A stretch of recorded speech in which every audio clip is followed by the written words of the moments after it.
Welcome to Tune In and Find the Others. This is Tony Guerin, and we're with Dan Johnson here. Dan, how's it going? I'm enjoying this lovely evening in North Carolina. How about you, Tony? So you're in North Carolina now. You used to be in Atlanta, right? Yes, I am. I've gone from a Yankee to a damn Yankee. So because that's what happens when you stay instead of just when you visit. But yeah, no, I would not miss the snow to save my life. Yes, I agree with you. I'm planning on staying in Dominica through the winter. I may have to come back early. I don't know, but I would really like it if I could avoid the snow. That would be. I've lived in Michigan my whole life, so I could definitely As use a someone winter without snow. as someone who was born in Michigan, I apologize. Um, because Where were you born? I was born in Ypsilanti. Oh shit. Okay. Yeah. So, like, my test for if someone is born in Michigan is can you spell Ypsilanti? I don't even know if I can. Give it a shot. Come on. What are you waiting Ipsy, for? Ipsy. Why? Why? Why I? No. Nope. I already messed up. Yep. YPSILANTI. Okay. Yep. Yep. I'll have to hear that probably one more time or look at it and study it and launch it in my brain because who knows if that'll be a test for when the world collapses and I need to pull that out of my ass. Uh, Right. but I just, you know, being from Michigan, I should probably get that right. Exactly. So, Dan, you are a man of many projects. So your was Panda your first project? Panda was. Unless you count trying to get environmentally friendly air dryers in my dorm hall, then yes, Panda Mm, was my first aha. project. So Panda is People Against the NDAA. Um, Hmm. Maybe we start off with that. Could you explain that a little bit? Sure. So I went to college, and my undergraduate was in political science. And I figured because I've always had a very deep desire to change the world and to make a difference in the world. Um, and I decided that basically either you had to get politics out of the way or you had to be involved in politics because that's where the decisions were made. And I went to Bowling Green State for my undergraduate in political science, and I figured I would go the normal route. So, like, I had studied this already, so I was like, all right, fine. So I'm going to intern at the state house, and then I'm going to run for city council, and then county commissioner, and then state rep, and then Congress, and then speaker of the house, and then take a few bribes, and then retire on an island. It's essentially how I was going to go about my career. And the universe had different plans. And I came across a video in 2012 on the National Defense Authorization Act of 2012, and or NDAA for short. And basically, it was this law that if you've been in the United States for a while, you're familiar with the Japanese American internment of 1942, where we basically were all scared of this foreign enemy, and we decided that any Japanese Americans, we were going to haul them off to camps and lock them up. And the authority for that was basically the exact same authority in the NDAA, except it was targeted at terrorists. What's the definition of terrorism? Well, it depends who you ask. Last I checked, there were 357 accepted definitions for terrorism. And if being a terrorist means you don't get a trial, or being a suspected terrorist means you don't get a trial, you just go directly to jail, do not pass go, do not collect $200. That's scary that it's not clearly defined. And Right. so I started looking at it. I connected with a lawyer on Twitter back when social media was free, but that's a separate story. I connected with a lawyer on Twitter, and he had written a resolution. I took it to my city council. They told me not no, but hell no. And not being one to give up, I started an organization dedicated to getting local governments to oppose this law called Panda. And we had 75 chapters within the first year, passed legislation in several cities and counties where we basically said, yeah, it's illegal for you to do that here. And if you're a federal agent and you come in and you detain someone under the laws of war, under this law, then we're going to act as if you committed a kidnapping because we consider it that. A little bit strong words, but you have to be that strong if you want people to actually do something about it. So that was my first venture, and that ended in Ferguson because and the organizations that I've created over the years have been kind of a learning experience for me and a learning experience for the people that I've been engaged with as to like what works, what are the levers of the world, what are the levers of the power structure that actually work. And what I found in that was I distinctly remember being in Ferguson, and the National Guard had been called up to enforce the curfew. And we had been, passing these pieces of paper, resolutions, laws, ordinances, saying you can't do this. And I was sitting in a parking lot in Ferguson, right across from the National Guard base, because they had set up a shop in the back half of a Publix grocery store parking lot. That was their command center. And my phone was dead. My camera was dead. I'd been filming all day. I was exhausted. I'm sitting down on this cart return, and these two National Guardsmen come up to me, and they're like, "What are you doing?" And I'm like, sitting here waiting for a ride. And they're like, "We're expanding to cover the whole parking lot, so you're going to have to leave." And they escorted me off of the parking lot, and they were nice enough guys. But I just remember thinking as I'm being escorted by these two National Guardsmen that if a police officer walked up to them at that moment and held up a piece of paper and said, "You can't detain this person indefinitely," the National Guardsmen would have probably chuckled and then throw me in the Humvee and eventually taken me to Gitmo. Like, it wouldn't have mattered what piece of paper that we passed. And so that was the learning experience that led to SI. Solutions Institute, right? Yep. And so that, think you can go ahead with it. Did we meet during the Panda period? I think we did meet during the Panda period. Yeah, because we had talked on the phone about Solutions Institute before it became Solutions Institute, and I actually worked on I think a couple graphics for it. Well, thank you. I still have the file. Somewhere awesome. In my drive. Yeah. But yeah, that was what, 2015 or 16? Yep. Yeah, Solutions Institute was launched in January of 2015. And Solutions Institute was a training for activists, right? Yes. So we were the first nonpartisan activist training center in the country. Basically, what I gained out of Ferguson was there was more than one way to skin a cat, and we should support as many different activists as we could with the knowledge that we had coming out of Panda, because we were asked all the time, like, "Hey, what do you think about this? Or could you engage on this?" And I'm like, "I may personally care about your cause, but we can't touch that. We're a single issue organization." And so SI was basically, we'd help just about anybody. We had two rules at SI. I'm not sure if you remember them. But they were, you couldn't give politicians more power and you couldn't give lawyers more power. As long as you didn't do one of those two things, we would help you. And so we helped groups.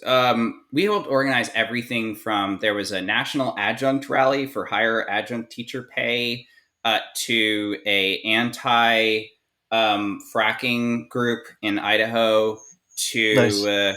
property rights groups in Washington State to, I mean, all kinds of different groups.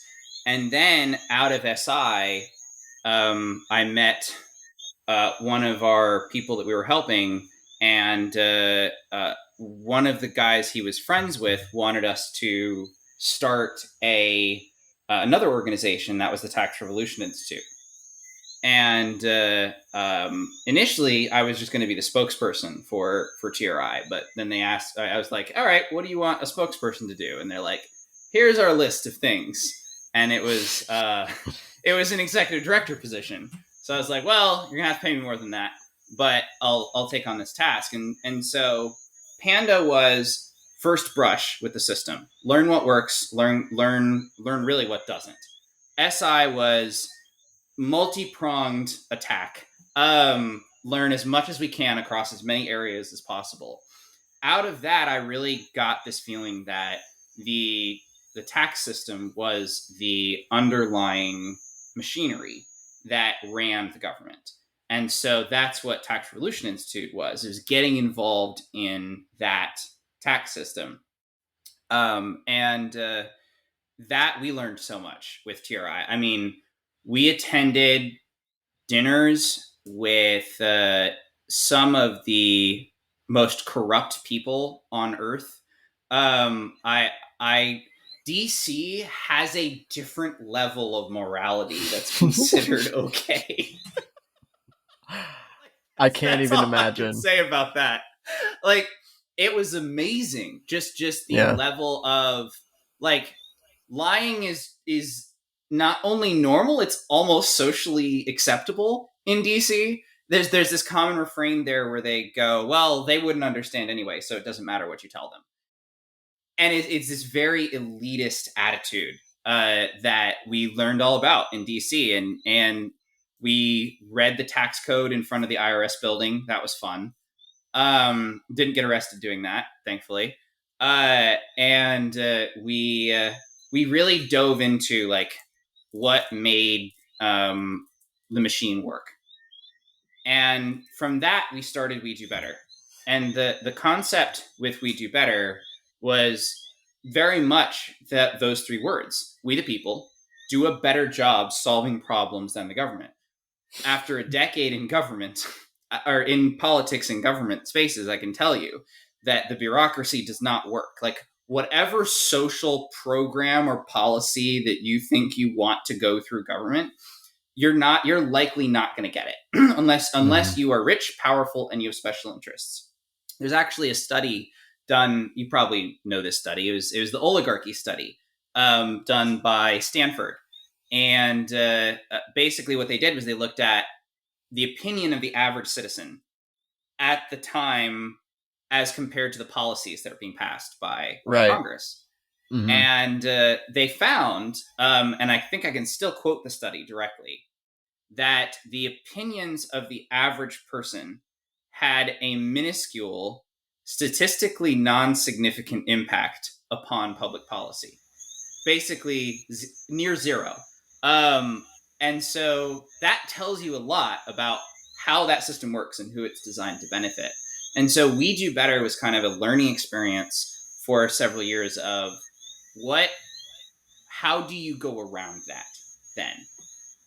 What does it take to go around that system? And we came up with the charitable credit, for example. Basically, it's a law that exists in Arizona. It's been there for 20 years. People are able to direct their tax dollars away from the government and to nonprofits that are serving communities instead. And what we basically determined out of that was, and here's where we end up in this part of the journey. We're now at present day. Is if you go back throughout history, government was basically our first social tool for solving problems. So, well, we had one before that, and it was religion. So you had religion, and then eventually the priests appointed a king. And the first recorded civilization in ancient Sumer the priests appointed the king because God needed a representative on earth to rule the people instead of the gods ruling people directly. And so you had this divine authority of the king. And so some of the social solutions shifted from the temple to the government. And Mm. then over time, they slowly started shifting from the government outward to communities and to people and to collectives, other collectives outside the government. And government's not all that okay with that. But the history of government is basically we have not learned to rely on ourselves outside of the government anywhere near as much as we should have. And people don't know all the different solutions that are out there to various problems that are working in other communities. So when they see a problem, they go, well, who's going to solve it? It's the government. So I'm gonna go to them and ask them to solve the problem. And you sit on the sidelines and you're frustrated with this because you've seen Mm-hmm. how much that doesn't work. Right. Um, and so that's the focus of the new project is the Institute for Community Solutions. Basically, the Mm. idea is I believe in the people around the country. They do not want to be a part of this angry mob that politics has turned into. Because they have actual problems that need to be solved. Like the riots that went around the country last year, there were deep systemic issues that caused people to believe that violence was their only option to be heard Mm-hmm. in that Mm-hmm. case, right? So there are solutions working around the country to this problem if you take your eye off of the monopoly that is government and you look around. And before us, basically no one has systemically looked around. And that's the focus of ICS. That's beautiful.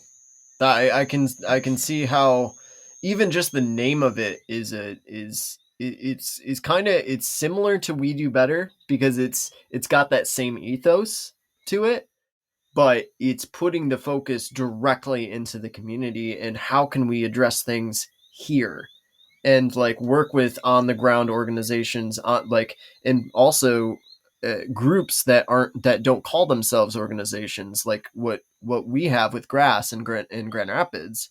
We don't It's not like a 501c3, like it's not anything like that. It's just people that have come together regularly for 6 years that have been doing different festivals and organizational things that have impacted the people in the city. And so I can see the benefit of this, and I'm excited to see more of it as it develops. It sounds really cool. It really is a. There are two philosophies that have fought each other throughout history. One philosophy is based on a deep skepticism of people and their potential. It generally looks and says people are evil or generally bad, Or default to bad, self-serving. or self-serving, and therefore only the good people need to be in charge and need to rule. And so you need a group of people to rule over everybody else because people are mostly bad. And then there's the newer, but still very important ideology that no, actually, people are generally wanting to do good. People are generally wanting to help others. Like they don't come out of the womb and they're like hate you and don't like you and don't like you. They they generally want to help others, but they respond to the incentives that are in life, and that's what Mm-hmm. determines how they approach people. So if everybody around them is scared, they're scared too, and they close ranks and they bring their tribe together, and they're like, guns out, make sure nobody hurts us. But if you can get them out of that mindset of like, no. There's a misunderstanding here that you just need to address. And if you address the misunderstanding, you don't need to be afraid. Then you see the more positive side of humanity. And that is where I focus, is on that more positive side of humanity. And the thing that stops people is they just don't, it's a couple different things. And one of the things I'm doing is I'm interviewing change makers, just one-on-one, talking to them. People who've started their own organizations. You're up, by the way, not in this podcast, but I'll talk to you later. Nice. The people who started their own organizations, because it's like, what separates that kind of person? What resources and support and team and tools did that person have, as opposed to somebody who sees a problem but doesn't go out and start their own solution to that problem? And that's what we want to see more of, is people going out, solving these problems, because then you can go, okay, government, you're not only a forceful tool and a problematic tool morally for solving problems, you're also ineffective. So maybe we shouldn't use you for most of this, and maybe these problems will actually start getting solved. Another aspect of it too that I've thought about is like when you start handling these issues on the ground level, when it starts to work, it shifts the consciousness of the people that thought that it can only be solved through government, and then perhaps even the government starts shifting their focus to it, and they're like, whoa, okay. And I don't know what the result of that would be, and I don't have like a historical background to draw from as far as how generally these things are addressed, but I could see it playing a positive effect even on government. Well, I think of there's a documentary on our first project is very related to the riots that I was talking about last year. If there's one problem that people have thought really could only be handled by government, and therefore has been the problem which has been stickiest and most difficult to change for well over 100 years, it's the criminal justice system. Mm-hmm. And we see the results of a failing criminal justice system. What we don't see is a lot of reform inside that system. Like, there are more people working on reform than ever before, and it's still a slow grind. And so with our first project, we're calling it Reimagining Justice. So we're looking at the core of a community is how you resolve conflicts with each other. If you cannot resolve conflicts with each other, you will not have a community. People will leave, or they'll kill each other. And that trust in the institutions that we currently have to solve problems or to resolve conflicts is gone. Like, basically, nobody trusts the justice system anymore. Right. So what we've been doing is we've been researching, how is this being solved outside of the justice system? And I'm not sure if you're familiar with restorative justice, or like a restorative justice circle. Yeah. So there's an organization that they did a documentary about. The documentary is How to Love Your Enemy. It's a fantastic documentary. And it's about the Longmont Community Justice Partnership. It's an organization in Colorado that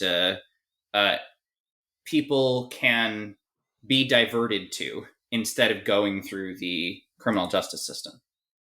And they have, essentially what happens is, so police officer responds to the scene.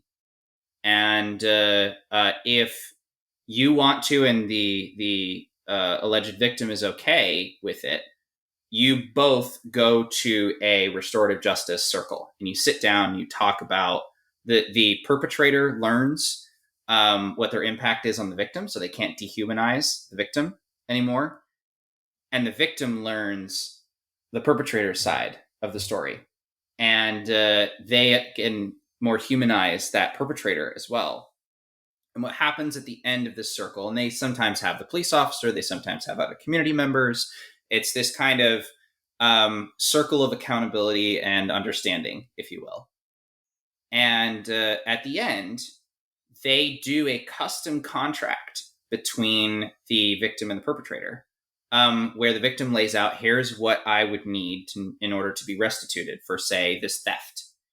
And then the perpetrator agrees to carry out that. And if they do, they never go through the criminal justice system. That's the type of solution. And what they were talking about, to go back to your earlier point, was they were talking about the impact they had in the community, because they've been doing this for 20 years. And 80% of their contracts have been filled instead of ignored.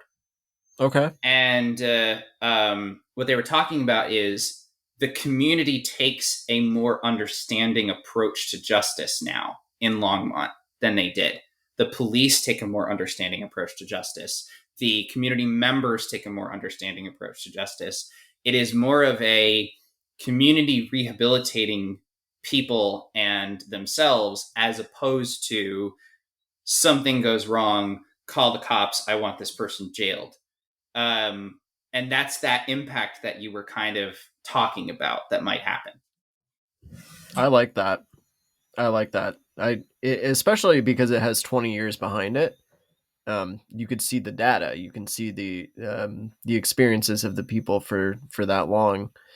I'd be interested to see what the demographics are for that area, and see how that has in talk to specifically people of color, and see if that's something that they've felt has been helpful. So if you go to, I want to say it's lcjp.org, the Longmont Community Justice Partnership, lcjp.org, they actually have a partnership with a data company called Penlink, and they've got the demographic data there. It's Longmont's a primarily Latino community. Okay. And they've got, like, we're still just digging into this. We're still just getting all this interesting information and digging into it and putting together content on it. But they've got some really interesting statistics if you or your listeners want to check them out. And that they go through, here's the demographics, here's the specific crime that they were charged with. And based on the crime, based on this, here's how many people reoffend or actually go through the program.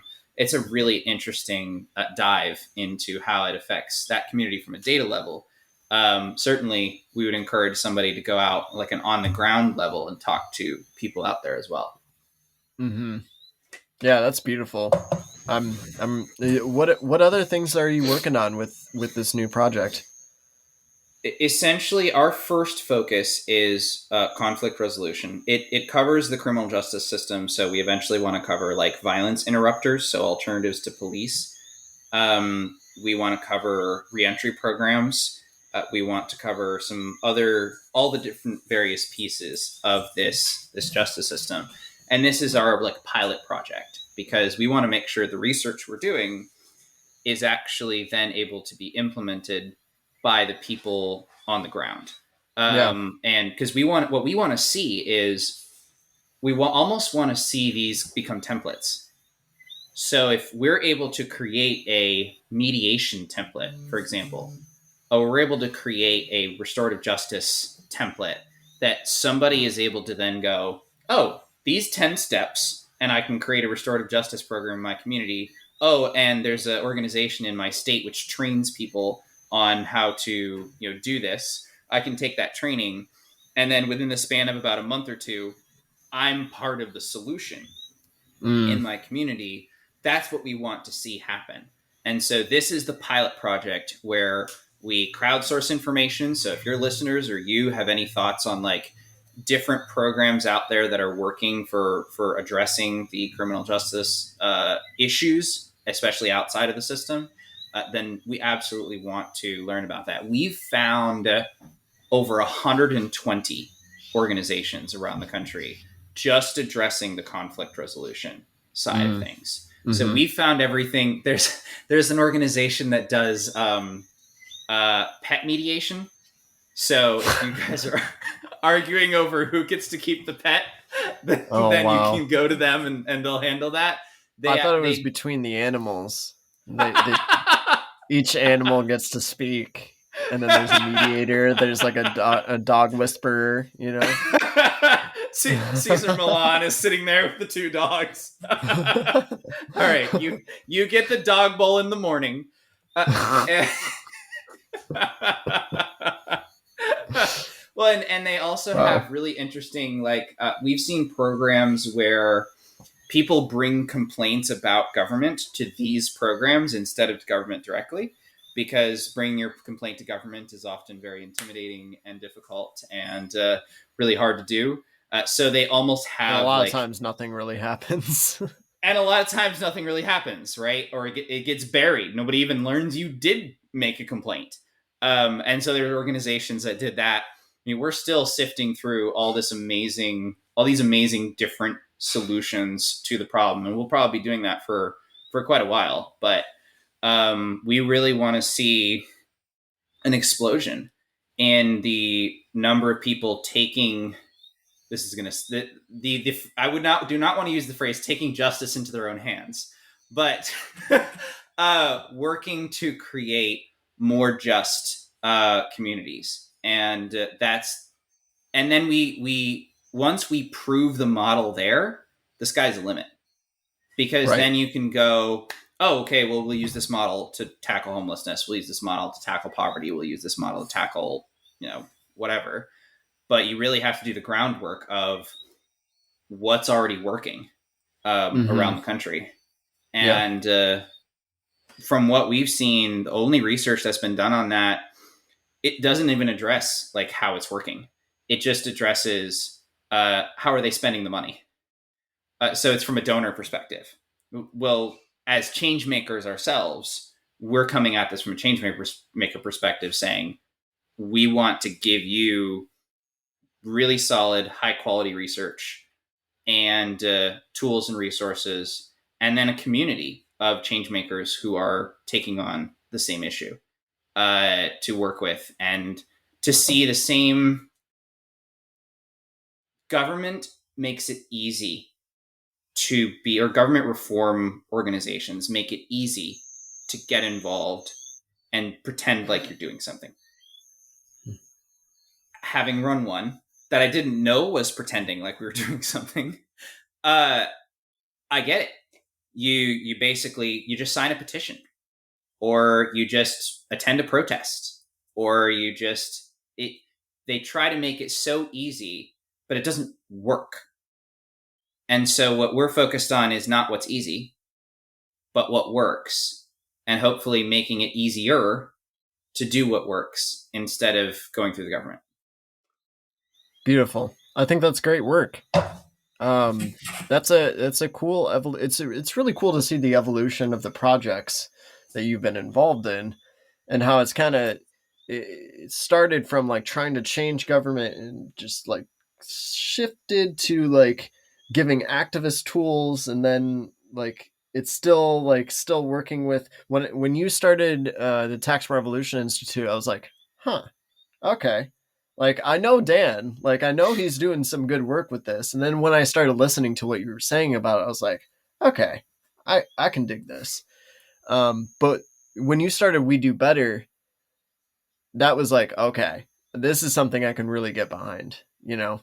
And then with this, I feel like it's just the next level. It's the next evolution of really putting resources in the hands of people, like on the ground, that have the awareness of their own community and what the needs are. Um, and you know, there's this concept of adaptive action, right? So every community is going to have their own unique situation, and so when you have these tools that you or this template and these tools that you give certain change makers in different communities, they're going to have to take that adaptive action approach to what their specific community's needs are and how those are intertwined with uh, the problems, just figuring out a way that to untangle the problems from the system, or find a way to get the needs to the people. And so I think what you're doing is really great, and I'm super about it. Thank you for sharing all those. Absolutely. Absolutely. I like what you're saying about, I never heard the term, was it Adaptive action. adaptive action? Yeah. Mm-hmm. So it reminds me of a term, design thinking. And Mm-hmm. you're familiar with microfinance, right? Not like I'm aware of the term, but I'm not aware of like what it relates to. So microfinance is actually a perfect example of this adaptive thinking, Okay. because how long have people been trying to address and solve poverty? I mean, for decades, millennia, basically as long as poverty has been around, there have been people attempting to solve it. And a lot of those people didn't spend time with people who didn't have financial resources. And so they didn't really get to know these people as well as they could to design programs that are based around what these people actually could use. What are these people actually missing? And the inventor of microfinance, who I forget his name right now, but the inventor of microfinance in India, Muhammad Yunus, he was a banker, and he spent a lot of time with impoverished women in India to learn, like, how are you going about currently making money? Because that's how your path out of poverty, that's what that's going to look like. And what he found was essentially that the women were pooling their money together in order to get purchase business supplies and things like that. And it was a very community oriented type of environment. And so what he ended up inventing based on this design thinking was microfinance, which typically in regular finance, it's really risky to loan to somebody who doesn't have a lot of money because they might not be able to pay it back. But if you take a microfinance approach, what it essentially is a group loan. So whereas one person might not have the ability to pay it back, if 20 or 30 people or 10 people are on the same loan, then they might actually have the ability to pay it back, and the lender might actually have the confidence to give them that loan. And microfinance has been a rousing success all around the world. It has, because what it does is it recognizes that they have as much initiative as the rich people do. They just may not have had as many opportunities. And so you put that opportunity in front of them, and they can go and create their own business, and or advance the business that they currently have, and eventually bring themselves out of that poverty. And Nice. that's really what you want to see, right? You want to see people not take a top-down solution or a paternalistic solution that doesn't view people in need as human. And you want to take here's a suggestion. Now that you know this works, how might that apply to your community? I like the results of all of that. That's something that I would like to look into further. Dan, you're amazing. Um, how much time do you have? Probably about 10 more minutes or 10 more so. minutes? Yeah. Okay, cool. We can do that. So yeah, you're becoming a father now? I guess I'm announcing this on a podcast, so sure. Damn it! Uh,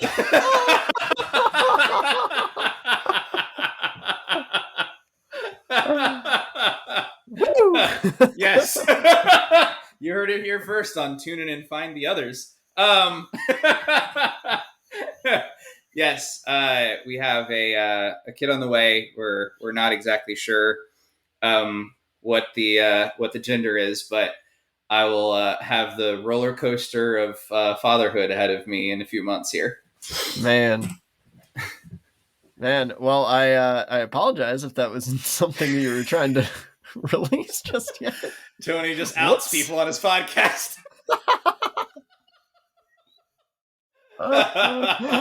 Oh man. It's Well, cool. so that's interesting though, and how when you start, officially launching this new project, how that's going to play into it. That's going to be something to work around. It'll be an incredible adventure. Yeah. The just like I could never have predicted being here after like 3 years ago, 6 years ago, 10 years ago. Could never have predicted being here, and it's I'm always a big fan of people having goals. Just know that your goals are going to change over time, Mm-hmm. Yep. and it's just such an adventure. And of course, having the great responsibility of bringing a human being into the world and replacing yourself is I'll have a lot to learn. Put it that way. That's quite the way. That's quite the way of saying it. My seed that shall outlast me. Well, yeah, I was watching. You ever seen the movie A Knight's Tale? Ah, that sounds so familiar. I can't Heath say yes though. Ledger and Yes, it's yes. okay about the Thatcher boy who becomes a knight. Um, Mm-hmm. it there's a scene in there where his father, who's lost his eyesight, he finally like gets to hear that his son has become a knight and Mm. done the impossible. His what his station in life would not allow him to do, he has done, and it's the proudest moment. Of you could see the pride all over his blind father's face, and that's just that's what every parent I think wants for their kid. So uh, I would certainly love my kid to go on and do the same type of thing that I'm doing. But if there's anything I remember about growing up, it's uh, I wanted to be able to choose my own path in the world and not have a bunch of expectations laid on me. Like, look, if my dad had put his expectations on me, my dad's an airline mechanic. I can't fix anything. So, like, if I'm the airline mechanic, you died. So I'm glad my dad didn't put his expectations on me instead. Well, with all these projects, Dan, it seems like you are helping people. It seems like you are fixing things. You are attempting to fix things, and with the community around you and the people that you have surrounded yourself with, you're with some pretty heavy hitters that are connecting with people on the ground, and they're doing really good work. So I'm all of this is it's been really fun to connect with you, and just be friends for these years. And like, as I was first starting out with activism, having conversations with you, I remember being at my mom and dad's house, and and we're pretty much the same age, but like, you you started doing activist organizational stuff long before me, and so I didn't really know what I was doing. And when I connected with you, and we had some kind of phone conversation for something, I don't remember what it was. um But I remember talking to my mom, and I was like, "Mom, I'm gonna talk to Dan Johnson." It's like I was super excited about it. I was like, "Wow, this is cool."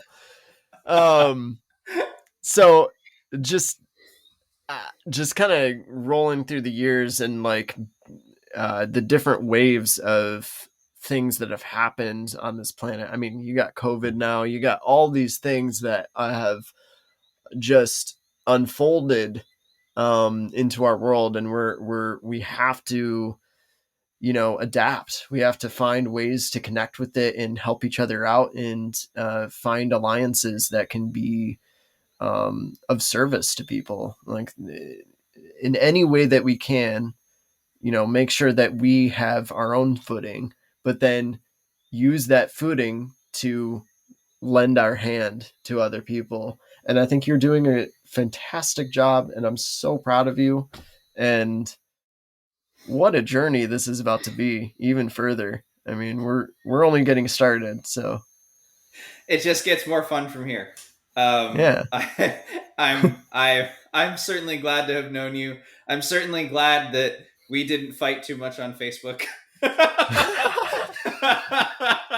It's good But questions. It's good questions. And that's exactly that's the thing that I feel like drives the best debates online. If each person is willing to be honest. Do you know what I'm saying? Like accountable, and be in take in information instead of just like reacting with their ego. If When you pose a question that is like, I'm like, okay, hold on. Now I have to rethink this a little bit. That is important, and that gets people to see things from a different perspective. We It's like I was talking to my friend about this last night. There's this like um the truth is in the middle, and you have this circle, and each person is on different spots of the circle, and they all connect to it in different ways, and they all say, no, it's this, no, it's this, but it's somewhere, they're all pointing to the same thing. And through communication, through that questioning, we're able to come to a better awareness of what is actually going on. And I'm yeah, this is I really appreciate when you do those, when you pose questions that really poke at the matter, because if I'm certainly willing to be wrong, and if we can inspire other people to be willing to be wrong, then we can probably come to the truth of things a little bit quicker. oh, I totally agree with that. And since it so beautifully wraps up kind of everything we've been talking about, I'll end on this note. There, you ever heard of the Gottmans, the Gottman Institute? Mm-mm. So my girlfriend is very much into all of the relationship stuff. She knows her relationship types, and she knows her relationship institutes and people.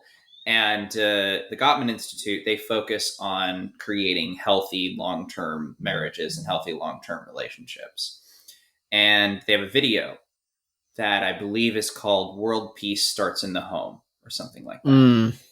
And it's this fantastic video that goes through an experiment done, I forget by who, that took diplomats of nations who were not friendly with each other, such as, say, Israel and Palestine, and sat them down and tried to figure out what would it take to get these people to talk to each other and to understand each other. Not just talk to each other, but to understand each other.